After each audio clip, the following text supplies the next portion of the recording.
A very, very warm welcome again to everybody here at HTB Brompton Road, and a very warm welcome to everybody at all of our different locations around London. As you know, we are one church on 5 sites, and we have a really amazing opportunity today. Emily and I are going to be interviewing Nicky and Sila Lee, and many of you will know Nicky Lee has been on the staff here with Sila, his wife, since 1985. He is the associate vicar here. He's also the prebendary Nicky Lee at St. Paul's Cathedral. And it's a huge, huge delight to be able to interview them today. They are really sort of heroes of Emily and I. And I was thinking about 20 years ago when Emily and I first got married, before we knew HTB and the community here or the Lees, we were sitting celebrating our anniversary, going through the marriage book that they had written. And the thought now to be able to interview them, they've written these 2 amazing books. They are obviously the pioneers of the marriage course, the parenting children course. And what we want to do now is we want to show you a little clip of episode 1 of the new marriage course film series, which has been just released. It was premiered on Thursday night, and here we're going to find out a little bit about their story. Over the course, you're going to find out quite a lot about us. So we thought we'd start by telling you how we met. I was 18 years old. I'd just left school, and I was going on holiday to Southwest Ireland. I arrived at Swansea Docks in an old green Mini and joined the queue for the car ferry. I was fascinated by this girl trying to peel a sticker off the car immediately in front of mine, and I sat and watched her for several minutes.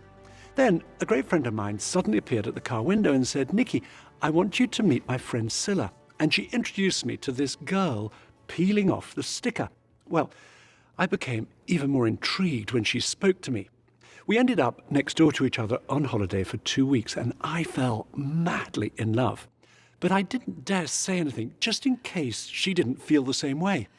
I too had fallen for Nicky, but I also didn't dare say anything to him in case he felt nothing for me.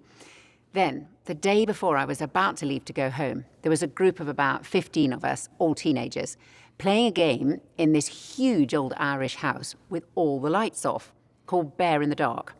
Spelt B-E-A-R, as in the animal, just for the avoidance of any doubt.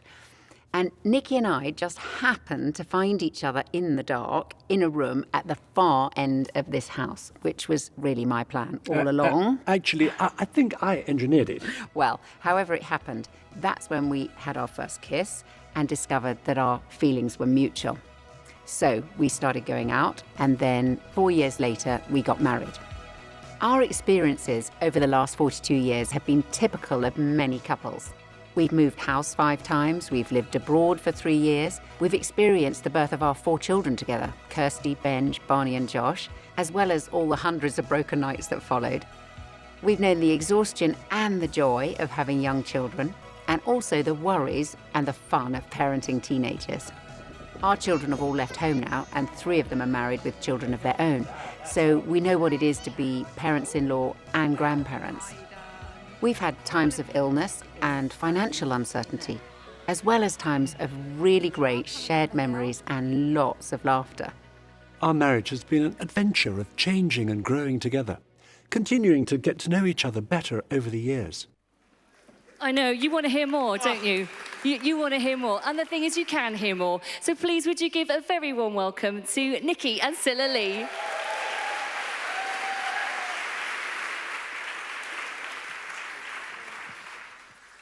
It's amazing. It's so exciting.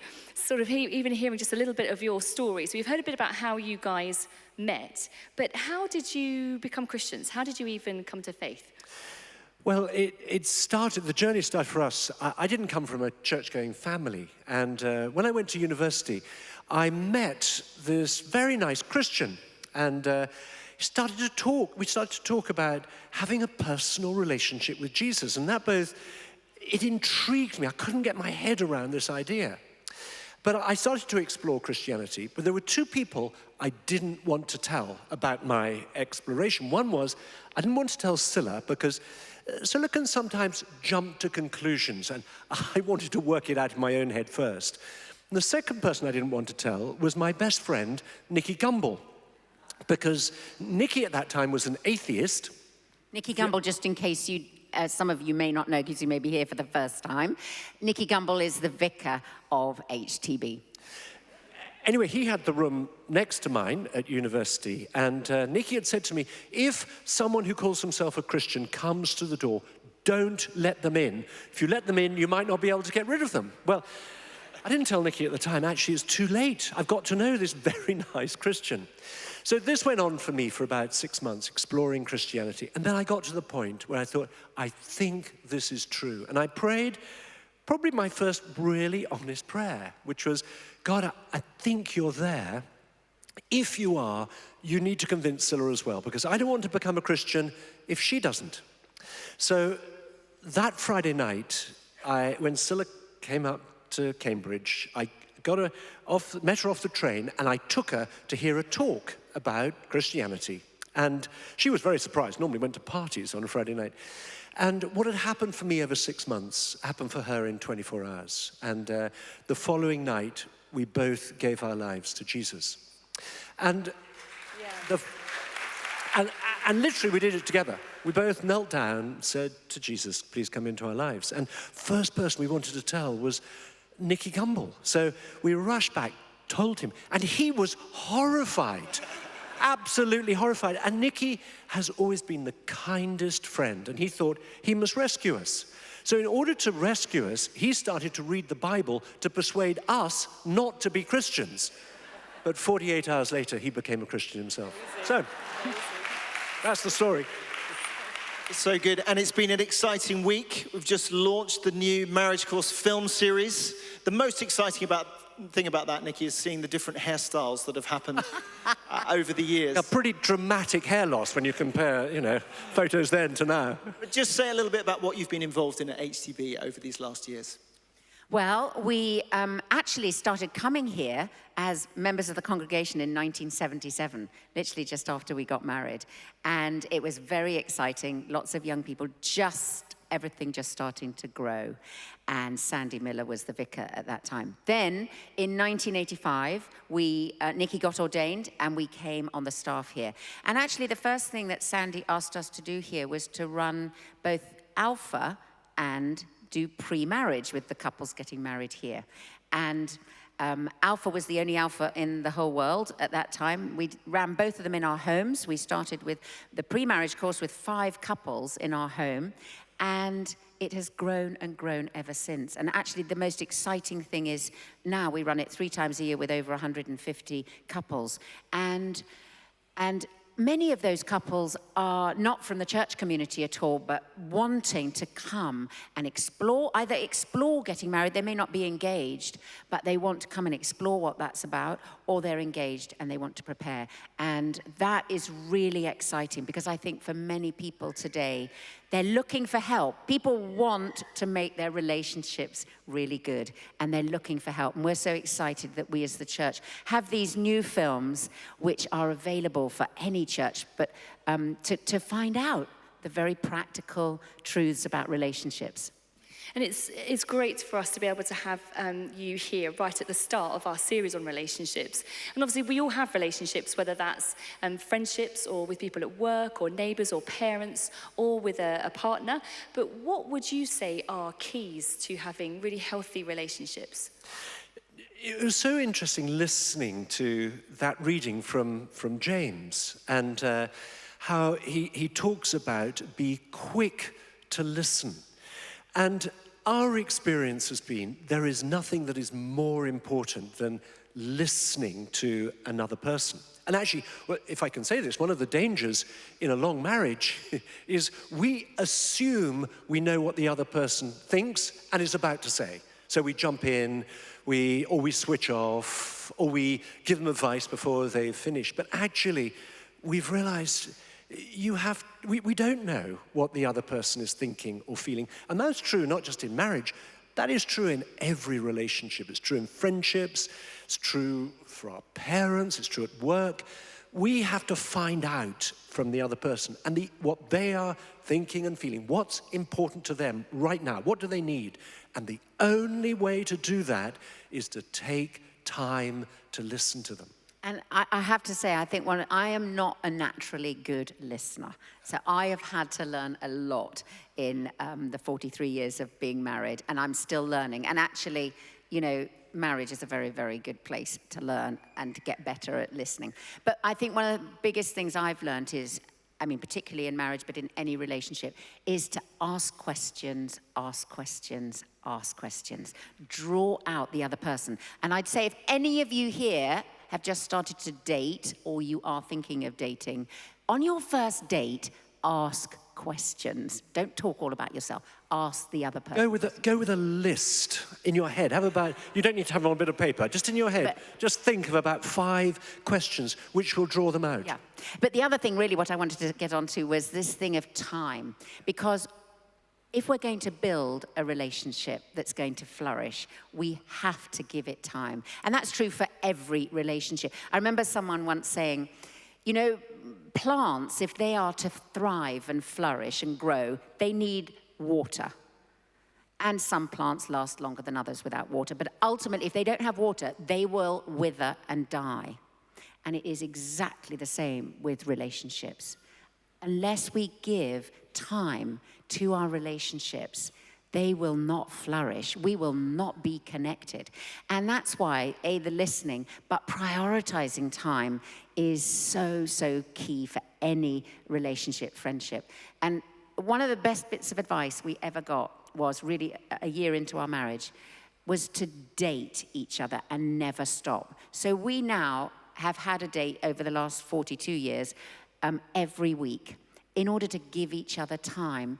And actually, I think we would say the single most significant thing for us that has kept the love, the fun, the friendship, the romance alive in our relationship over all these years. We really, really know the benefit of it. And that principle of giving relationships time is true for our friendships as well. I talked about Nicky being my best friend at university, and Nicky and Pips have remained our best friends ever since, but that is because we've spent time together. We spend a lot of time together. We go on holiday together. We get together. Now, even though life is really busy, and that has meant that we find out how each other's doing, we support each other, we pray for each other, we know what's happening with each other's children, and so forth. And so, and I think in today's world, as Sila said, where life is going faster and faster, that principle, setting aside time for relationships, there's nothing that's more important. And I'd have to say, I mean, the influence of screens, of phones, is really, really challenging, because the amount of time we can spend on a screen, on a phone, when we should actually be in eyeball-to-eyeball contact, or as Nicky's saying, meeting with friends, sharing our vulnerabilities. I mean, that's one of the things. We need friendships when we're going through tough times, challenging times. And we've done that with, you know, all sorts of things over the years. And we've been able to go to Nicky and Pips and to tell them and to be encouraged, supported, and to pray together. And I think that's true for every single one of us here. But we need to take time. We need to put down those phones and actually be with one another. Seeing you now, we may be tempted to think you have sort of the perfect marriage. I can't imagine for a moment that you've ever argued in your lives. But for Emily and I, as we go through our arguments, when it doesn't... Are we going live with this? It's like personal counselling. What about conflict when it doesn't go quite... Yeah, I think it would be true to say we've had our fair share, and we discovered, like every couple would discover, quite how different we are. We're very different in the ways that we react when we get upset. If I can speak for Sila just for a moment, she is... All right, I'll come back in a second. She is very quick to tell me when she's upset. In fact, on the marriage courses, we use 2 animals to describe how we react when we're upset. For Sila's personality type, we use the rhino, because if you provoke a rhino, it puts down its head and charges at you. Not always physically, but maybe with my I love words. that. Not always physically, just sometimes physically. Just sometimes. Actually, do you know, I have personal experience of... No, we don't need to go into that. I have No. personal experience of being charged by a real rhino. On my gap year, I was charged by a rhino. It was the most terrifying experience in my life. I had no idea what good preparation it was going to be for marriage. I survived. Hey, I'm here today. Okay, I'm going to tell you about his personality type. But before we do that, I want to say I've had to learn a lot over the years at actually how rhinos really can learn to calm down and take a deep breath and not charge as the natural inclination is. So I'm going to tell you about Nicky. Nicky is what we describe as a hedgehog. And a hedgehog, as you know, when it gets sort of provoked, it curls itself up into a ball and sticks out its prickles. Now, that is I like the way you describe that, so going into a little ball. Equally difficult to live with. And I don't want hedgehogs to think that they're any more righteous than rhinos. They are not. We all of us, and I don't know, it'd be interesting to find out about you two, but we're all of us somewhere on this spectrum. But actually we can learn. We can learn to calm down. And the very best way to resolve these differences, to seek to understand each other, is to vocalize our thoughts calmly and pleasantly. And I think, that word pleasant, kindness is a massive thing in a relationship and in marriage particularly. And as much as Sila has learned to delay, and she really has changed hugely over 43 years, delay telling me quite how upset she is and to sort of calm down the passion a bit, I've had to learn to open up, to say what I'm feeling when I'm upset, because I'm very good at hiding it, and often Sila has no idea at all. And as you say, we're all so different. I think we've got a little clip from the new film series about those differences and how we... Every couple is different, and we have to learn to navigate these, yeah. Let's take a look at this. Andy's so extroverted, like you just love to chat, you love talking. I'm more introverted, it's kind of like a bit of time to myself. In the mornings, Andy would wake up and just be like, hey, how are you? What did you dream about? Well, I feel like I've had 8 hours by myself when I'm asleep, so you want to be around people again, don't you? But it would wind me up. Like, I just felt so claustrophobic. I was like, he's like invading my privacy, and now you want to invade my subconscious. Like, my dreams aren't even my own anymore. We are very different. He's an extreme extrovert. I would want to just be by myself, have time to think. He just loves a party. He's very easygoing, go with the flow. I'm extremely good at time management. I'm a very sort of high energy whirlwind of a personality.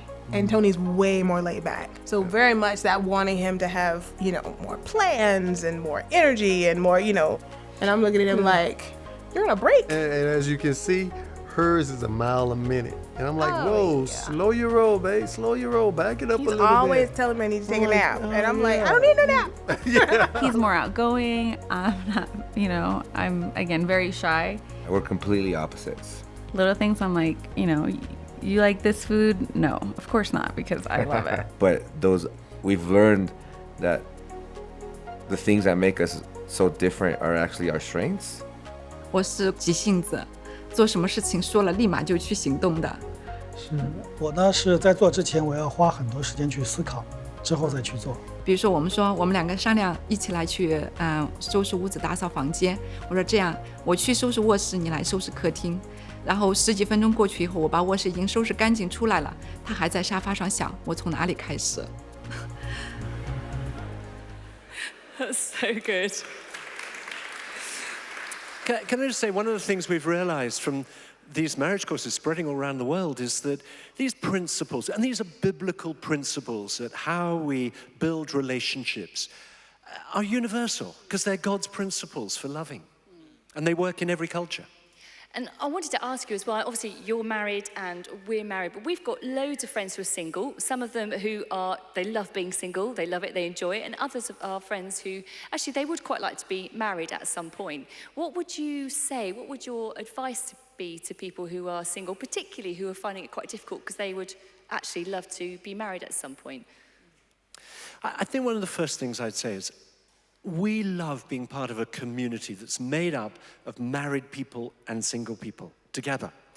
And actually the relationships between us as married and single is so important. You know, in the Bible values marriage and values singleness equally. It's not that one state is better than the other. And they're described, St. Paul describes both as a gift, whatever state we're in. And when he talks about singleness as a gift, I don't think he's meaning you're going to be single forever. What he means is that now, your situation now is a gift to be used for others. If you're single, you have more time to give to others. But equally, if you're married, this is not just for you. This is a gift to be used for others. And I think within a Christian community, in a church, we should celebrate the fact that we can help each other. We've had single people living with us almost throughout our marriage, and they've been a huge blessing to us. And we formed great friendships. And I hope we've been a blessing to them equally. And I think within the church community, helping single people to date is so important today. And to date in a healthy way, to be able to explore relationships, actually without sleeping together, because sleeping together complicates it. I ought to just backtrack on I ought to just be honest at this point. There's a little bit more to our story than we've revealed, which is that when I started exploring Christianity, we were sleeping together. And I had this sort of thought, nobody said this to me, but I sort of knew that if we became Christians, we need to stop sleeping together. And I was worried if we did that, we would drift apart. And when we became Christians, we did. Both of us knew that God was saying, nobody said it to us, we knew God was saying to us, you've got to keep sex now until you get married. And far from drifting apart, actually our relationship grew closer and stronger. And we're profoundly grateful for that now. Yeah, and can I just say that we learned, I mean, it was 2.5 years from when we came to faith to when we got married. And in that 2.5 years, we learned a lot of new things about how to love in the ways that God had designed. Not just the sex thing, but just a whole range of things. I mean, the sex thing was challenging, and I want to say to anybody today, it is very countercultural to live like the way God designed it. But I want to say to you, it is honestly that God has the very best for us, and that the place of marriage and keeping sex for marriage is because it's a beautiful, safe casing, the commitment of marriage within which you can find incredible freedom and the place to build trust and intimacy. Now, when we came to faith and stopped sleeping together, I was so desperate. I was like, this is the end. I'll lose Nicky. We won't be able to express our love to each other. And it was altogether the other way around. Actually, we discovered and started to realize we were drawing closer and closer because we learned other ways and to love and show and express love. And I think that's open for every single one of us to learn God's ways of loving, of being kind. I mean, in Colossians, Paul talks about put on love. And it literally is an action of putting on kindness, compassion, humility, gentleness, patience. Patience means not getting angry, not expressing like a rhino, and all those kinds of things. And we learned that, and we learned a kind of much bigger picture about each other and how to love each other, which has really, and we've continued to learn, and has stood us in good stead over all these years. Can I just ask you one thing on that? Yeah, amazing. What would you say is the difference between marriage and moving in together? So I had my hair done the other day, I don't know if you can tell, but I was talking to my hairdresser about her relationship with her boyfriend, and I was just asking her about marriage. She said, but weddings are so expensive, what's the point of marriage? But what would you say is the difference between marriage or just moving in with somebody who you deeply feel committed to for a long period of time? Well, the big difference at its heart is marriage is about making that lifelong commitment to each other. It's about those vows to love each other, whatever happens, through sickness and in health, richer for poorer, etc., etc. And I sort of describe that as a protective casing around our relationship. it is actually, at the end of the day, what builds deep trust. And trust enables us to be vulnerable with each other. And that vulnerability produces the real intimacy. And the problem is, if that real commitment isn't there, we don't have the trust, we won't have the real intimacy. And when we look around us at our society today, cohabiting relationships are breaking down at a far, far faster rate than marriage. Not, we want to do all we can to help marriages to be strong and survive, but it's much more stable as a relationship and actually produces a much more intimate relationship. And that's, I think at the end of the day, that's what people are longing for. Nicky, just talk a little bit about the whole area of sort of forgiveness. Lots of people here will have had relationships that have had ups and downs. What does that mean for us as Christians to forgive? Forgiveness is right at the heart. It's right at the heart of the New Testament. That phrase Paul uses, forgive as the Lord has forgiven you. And that is the message that we're to remember every day. I think every time we say the Lord's Prayer, forgive us our sins as we forgive those who sin against us. And that will be true in every relationship. We will upset each other. We will hurt each other in friendships, in family. And forgiveness is the only way. But I think it's part of a process. And the New Testament talks about this. Jesus tells us, if you have upset your brother or sister, your husband or wife, whoever it is, go to them, talk to them about it so that you can make things right. And equally then, a little bit later in Matthew 18, he says, if you have been hurt, talk about it. So in both cases, we are to bring it out into the open. And then this process of talking about it, as Sila said earlier, calmly, pleasantly, and then going through a process of apology and forgiveness. This is at the heart of maintaining relationships. And I think God's design and plan for marriage and the commitment of marriage to be the place that sex happens, a child is born, they grow up, seeing that relationship between a husband and wife, between their mother and father. It's the way we learn that it's okay to fail. It's okay to get it wrong. We are all going to get it wrong. We are all going to make wrong choices, say wrong things, hurt each other. But there is a way back. And we, as a couple, we can model that. And children need to see that growing up. That I can say sorry, I got it wrong. We forgive, and then there's restoration. And then there's newness. And you can go on being restored again and again and again and again. And that in a marriage, in a friendship, in a parent-child, in a colleague relationship, it's the same in every relationship.